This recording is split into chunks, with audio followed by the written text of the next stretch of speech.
विचार केला पाहिजे। यानंतर आदरणीय छत्रपती संभाजी महाराज यांचे जिने खरा पुढाकार घेतला ते स्वाभिमानी संभाजी ब्रिगेड उत्तरचे अध्यक्ष सुनील कदम, इथं उपस्थित असलेले सर्व समन्वयक, अनेक जिल्ह्यातून आलेले, इथं उपस्थित सर्व पत्रकार बंधूंनो, इलेक्ट्रॉनिक मीडिया, इथं आवर्जून इथं उपस्थित सर्व नांदेडचे सर्व बंधू भगिनी, बऱ्याच दिवसानंतर नांदेडला यायची मला संधी मिळाली। असं नाही की मी नांदेडला पहिल्यांदा आलो, माझा हा 8व्या की 9व्या नांदेडला दौरा असेल, पण ह्या हॉलला मी मागच्या वेळी ज्यावेळी आलो होतो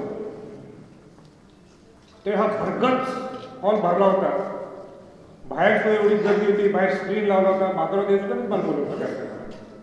पण आज ते मला दचकत होते की त्या पद्धतीची गर्दी आज नाही आहे राजे।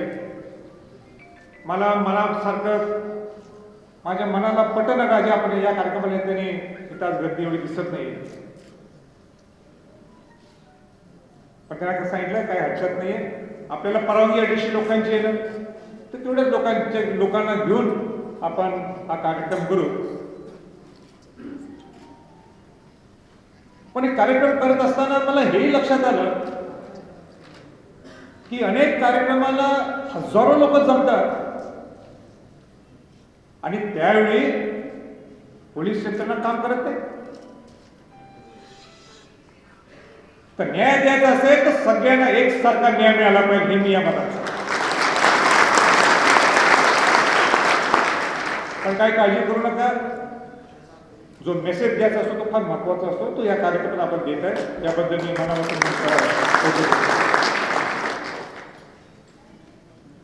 पण इथं आल्यावर या महिन्याभरात माझा अनेकदा शेतकऱ्यांच्यासाठी जो दुष्काळ पडला होता किंवा ओला दुष्काळ आपण म्हणतो, अतिवृष्टी निर्माण झाली होती आणि माझा मराठवाडा दौरा झाला, नांदेडला आलो होतो, पण बाकी सगळ्या ठिकाणी मी जाऊन आलो होतो। आणि इथं मराठवाड्यात नरेंद्र पाटील साहेब मला एक आश्चर्य वाटते की मला एक पहिला एक सिक्युरिटी कव्हर आता जास्त वाढवलाय गव्हर्नमेंटने, त्या सिक्युरिटी कव्हरला सांगितलं माझी काही सिक्युरिटीचं काही बघू नका तुम्ही, मला काही सिक्युरिटी लागत नाही। पण एक माझी विनंती केली की मी पूर्ण देशभर फिरतोय, पण नांदेड असू दे किंवा मराठवाडा असू दे, कोण आपलं काय म्हणतो मास्कच घालत नाही, एवढे बिंदास मराठवाड्यातले सगळे लोक। मग आता जिने घातलं ते सुद्धा मी आलो घातलं, तर पोलिसांनी सगळ्यांना सांगून घाला, काय शोधकावर यायचं नाही। पण माझी मनापासून इच्छा काय असते, लवकर जास्तीत जास्त लोक जवळ यावे, कारण लोक जवळ आले नाही तर येऊन काय उपयोग आहे। आणि माझा पूर्वीपासून स्वभाव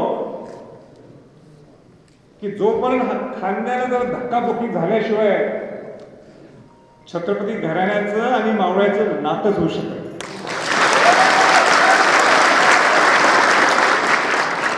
मनातली चार बोलून दाखवलं, राज्याभिषेक सोहळ्याला सुद्धा गेल्यावर सगळे आमच्या बाजूला राज्याला कडक करतात, सगळे कडक लोकांनी जवळ येऊ नये म्हणून मी पहिले कडक तोडालो होतो। मला सुद्धा इच्छा असते जरा तुमच्यासारखा जसं जो माणूस माझ्या जवळ आतुरतेने, मी मोठा नाही, घरानं मोठा आहे आणि म्हणून तो जवळ जवळ येतो असतो आतुरतेने, जवळ जवळ राजाचे बा जरा धक्काबुक्की करते असतो, आपल्याला धक्काबुक्की बसायलाच पाहिजे ना। पण ह्यातनंच प्रेम निर्माण होतं, यातनंच जीवाचे संबंध निर्माण होतात आणि हेच संस्कार आम्हाला छत्रपती शिवाजी महाराजांनी आणि शाहू महाराजांनी दिले। ज्यावेळी समाज अडचणीत असतो त्यावेळी त्यांचे धक्केबुक्की हे प्रेमाचे असतात, म्हणून त्यांच्या जवळ जाणं गरजेचं असतं। मी माझ्या नेहमीच्या भाषणात नेहमी मी सुरुवात हे करतो की अनेक ठिकाणी नवीन कार्यकर्ते तयार होत असतात, त्या लोकांना शिवाजी महाराजांच्या शाहू महाराजांच्या भूमिका याची कल्पना नसते किंवा कल्पना असते, पण ते कशा पद्धतीने शिवाजी महाराजांनी 18 पगड 12 बळीदारांना घेऊन स्वराज्य निर्माण केलं, का नुसतं मराठ्यांनाच घेऊन स्वराज्य निर्माण केलं नाही, का शिवाजी महाराज म्हणतात माझं स्वराज्य हे नुसतं मराठ्यांचं नाही, माझं स्वराज्य 18 पगड 12 बळीदारांचं स्वराज्य आहे। राजर्षी छत्रपती शाहू महाराजांनी 200 वर्षांनंतर बहुजन समाजाला आरक्षण दिलं, का नुसतं मराठ्यांना आरक्षण दिलं नाही हो? का बहुजन समाजाला सगळ्या अनुसूचित जाती जमाती ओबीसी या सगळ्या घटकातल्या लोकांना आरक्षण दिलं शाहू महाराजांनी? आणि शाहू महाराजांनी सुद्धा दाखवून दिलं त्यावेळी ते शब्द वेगळे असेल.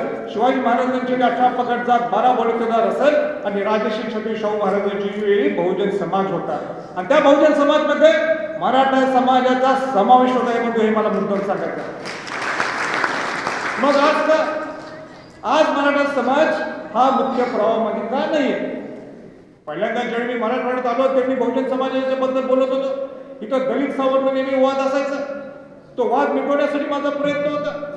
आपण शिवाजी महाराजांचा शाहू महाराजांचा वंशगुण इथे येतो.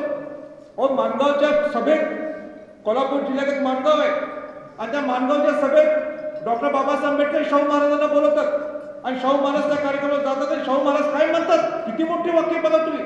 शाहू महाराज म्हणतात ह्याच्या पुढचं बहुजन समाजाचं नेतृत्व डॉक्टर बाबासाहेब आंबेडकर करणार. पण डॉक्टर बाबासाहेब आंबेडकर काय म्हणतात? ज्यावेळी कोल्हापूरला आले होते त्यावेळी शाहू महाराज नव्हते पण त्यावेळी डॉक्टर बाबासाहेब आंबेडकर म्हणतात राजश्री छत्रपती माझी जयंती साजरी करू नका पण राजश्री छत्रपती शाहू महाराजांची जयंती साजरी. काय हे महापुरुष होते. कसं महाराष्ट्राला एकत्र ठेवायचा त्यांचा प्रयत्न होता. आणि एक परवाच एखाद्या कोणतरी असं मला बोलून गेलं नाव सुद्धा मला घ्यायचं नाही की मी दलितांच्यावर वार करतो ओबीसींच्यावर वार करतो. अरे ज्यांनी कोणी म्हटलं असेल त्यांना असं माहित नाही मी शिवाजी महाराजांचा शाहू महाराजांचा वंशज आहे आणि सगळ्या समाजाला एकत्र ठेवण्यासाठी ही माझी कल्पना आहे. हे माझा प्रयत्न आहे आणि हाच माझा मुख्य उद्देश आहे की मराठा समाजाला सुद्धा आज आरक्षण का मिळायला पाहिजे. मराठा समाजाला आरक्षण ह्याच्यासाठी मिळालं पाहिजे. ही शिवाजी महाराजांची भूमिका होती. ही राजश्री छत्रपती शाहू महाराजांची भूमिका. आणि मी तो शिवशाहू दौरा केला. शिवशाहू दौरा करत असताना अनेक पुन्हा महाराष्ट्र पिंचून काढला. मराठा समाजाला जाणीव करून दिली मी तुमच्या बरोबर आहे. मी नेतृत्व करण्यासाठी मी बाहेर पडलो नाही. मगाशी माधवराव देऊसकर असेल सगळे अनेक नेते मंडळी बोलले की आपण नेतृत्व घ्यायला पाहिजे. अहो राजश्री छत्रपती शाहू महाराज 1917ला ज्यावेळी खामगाव विदर्भामध्ये तिथं मराठा शिक्षण परिषद आहे आणि त्या मराठा शिक्षण परिषदेला शाहू महाराज म्हणतात की मी तिथं छत्रपती महाराज म्हणून आलो नाहीये. मी महाराज म्हणून इथं आलो नाही. मी एक समाजाचा एक घटक म्हणून आलो. मी तुमच्यातच एक बंधू म्हणून आलो या कार्यक्रमाला. शाहू महाराज पुढे जाऊन काय म्हणतात मी तुमचा शिपाई कधी आहे. मी तुम्ही जास्त संबोधित करायचं तर मला शेतकरी म्हणून संबोधित करा. आणि म्हणून माझं नेहमी बोलणं असते की मराठा समाज असू दे किंवा बहुजन समाज असू दे मला समाजासाठी नेतृत्व करायचं नाही. त्याचा समाज हा राजकारणाच्या पलीकडे आहे आणि म्हणून शाहू महाराजांचा सारखंच शिवाजी महाराजांच्या सारखंच मला मराठा समाजाचा एक शिपाई गडी किंवा मराठा समाजाचा एक सेवक म्हणून काम करायचं.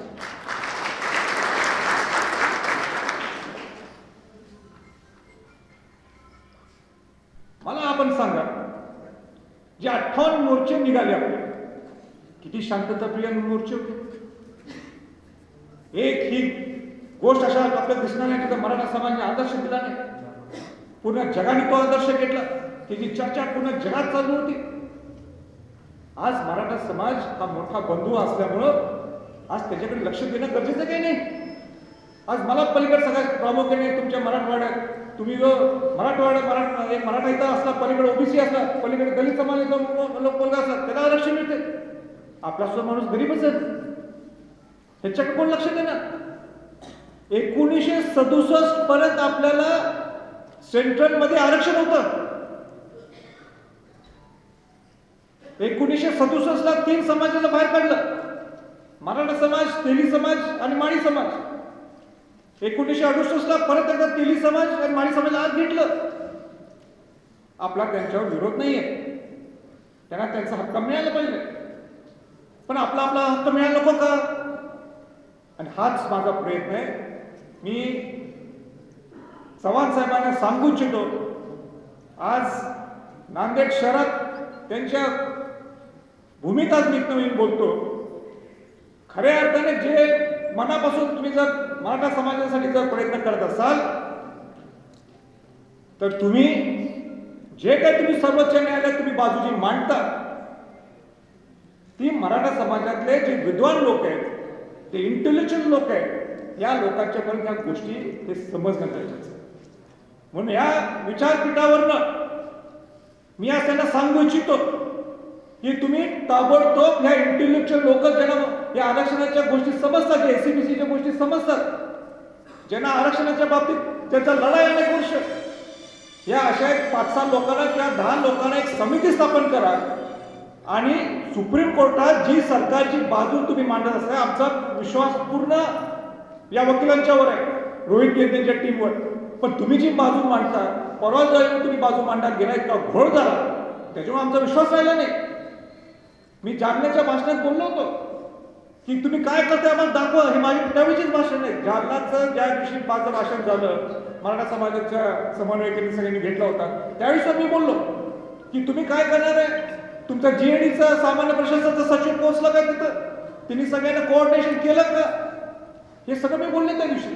आज मी तुम्हाला सांगू इच्छितो, या गोष्टीचं जर कोऑर्डिनेशन व्हायचं असेल तर तुम्हाला ह्या इंटेलेक्च्युअल लोकांचे हुशार आहेत, जे विद्वान आहेत, ज्यांनी समाजाच्या आरक्षणासाठी मी नव्हे त्याच्यात, पण जे विद्वान आहेत, ज्यांनी आपलं टेक्निकल गोष्टी जे वकिलांच्या पर्यंत पोहोचू शकतात आपली बाजू, अशा लोकांची एक समिती तुम्ही लवकरच्या लवकर स्थापन करा.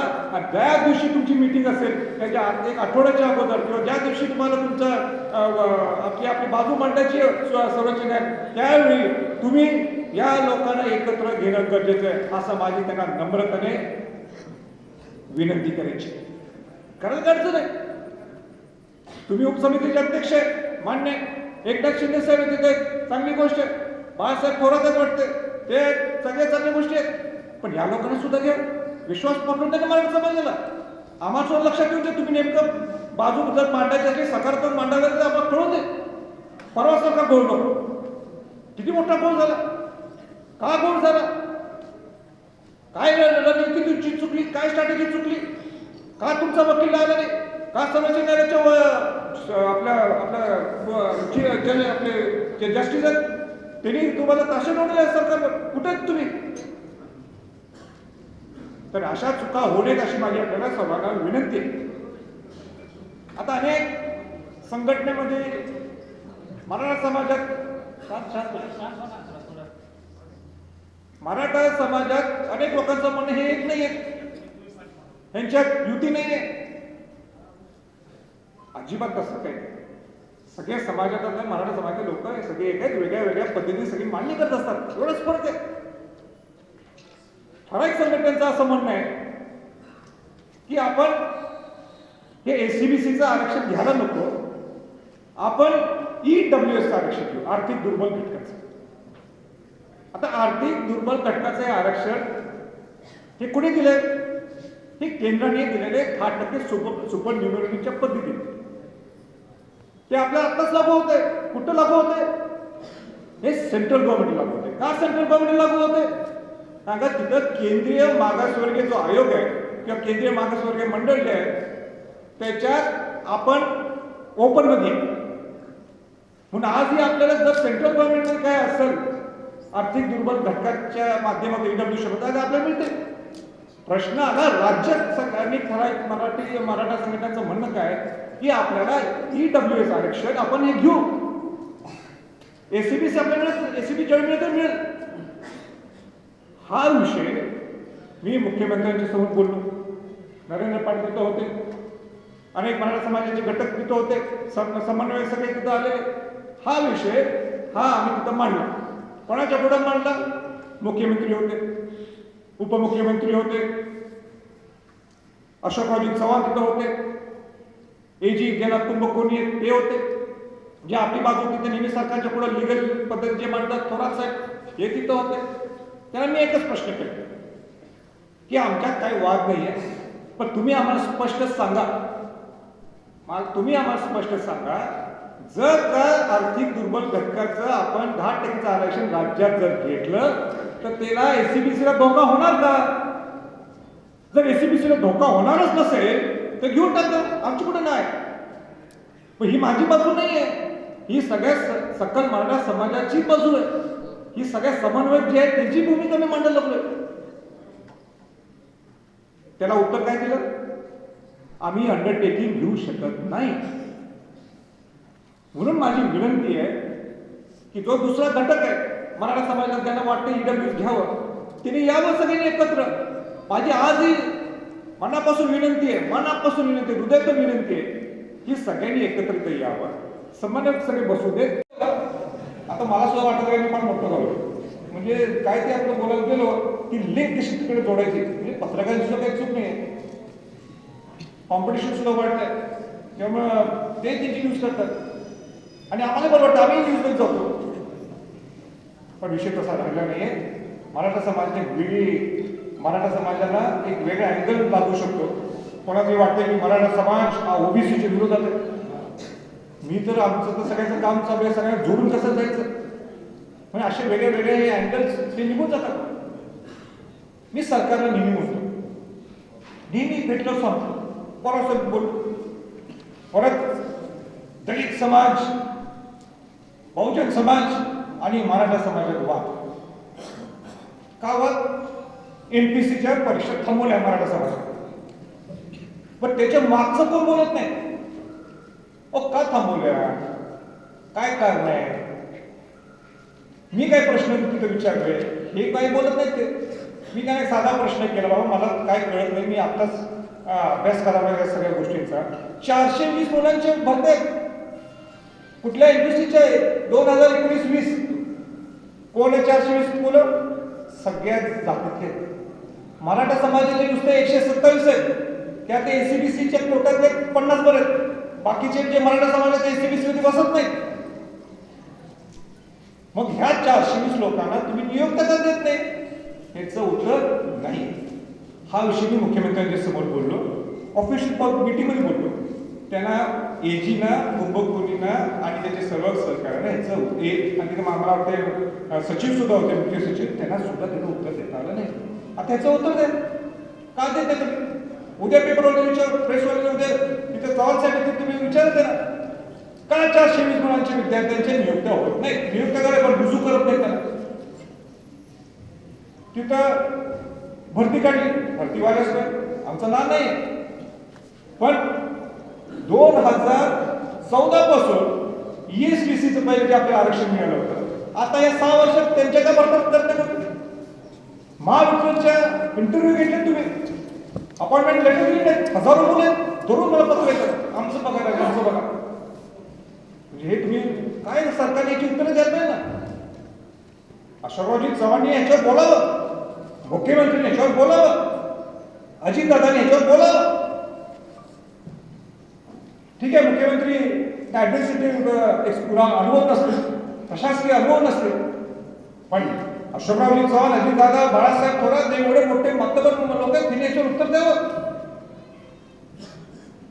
पण म्हणतो तुम्हाला हे सुद्धा सांगायचंय, लोकांना वाटून मी नुसते तिघांची नाव का घेतो?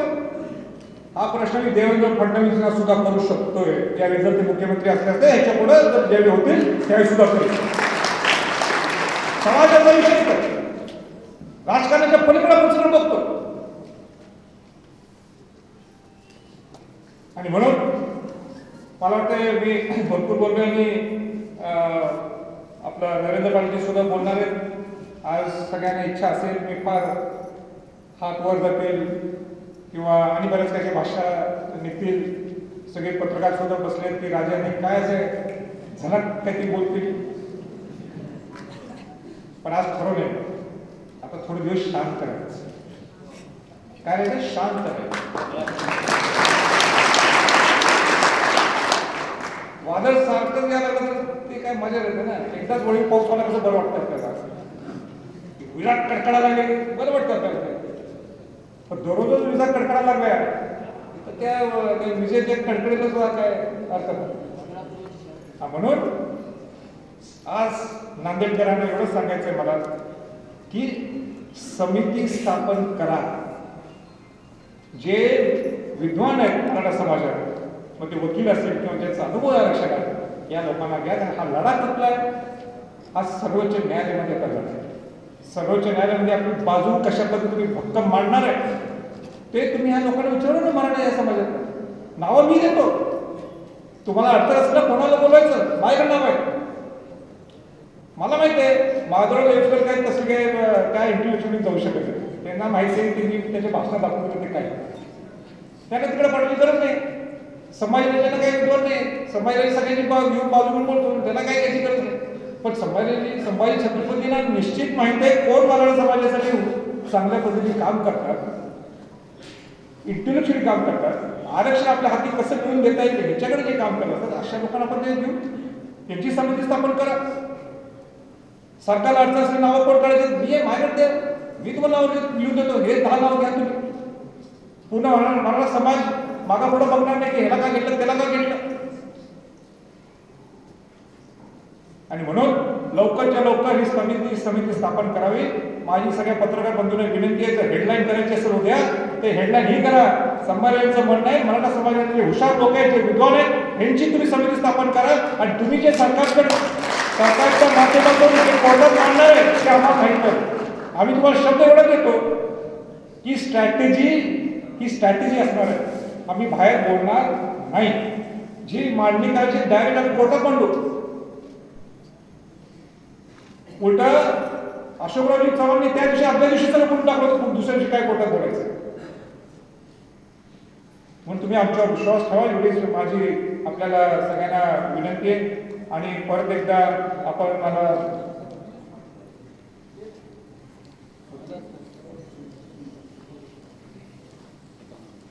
सकल नाभिक समाजाने सुद्धा मराठा समाजाला पाठिंबा दिलाय असं आता मान्यच ते सगळ्यांना हा विषय की आपल्याला सगळ्यांबरोबर घेऊन जायचा हाच विषय त्याच्यातला जी शिवाजी महाराज शाहू महाराजची भूमिका हेच आपली पुढं मांडायची. आणि परत एकदा मी आपलं माधव देवस्कर त्याच्या पूर्ण सगळ्यांना सहकार्यांना मनापासून आभार व्यक्त करतो की आपण मला परत आग्रहाने इथं बोलवलं. याबद्दल परत एकदा सुनील कदम व त्यांच्या सर्व सहकार्याचं मनापासून आभार व्यक्त करतो आणि सगळ्यांना शुभेच्छा देतो दिवाळीच्या. पण माझी विनंती आहे, मी बाहेर गेल्याशिवाय इथं पुढे निघायचं नाही. आता अध्यक्ष बोलणार आहेत, त्यानंतर त्यांचं तुम्ही भाषण ऐकताय. खरं म्हणजे आज ती जी मिशाची पिढी दिसते तुम्हाला ती काढलं का मास्क तुम्ही बघा, त्यांच्या खऱ्या भाषणात म्हणजे आमची मिशी अजून कशी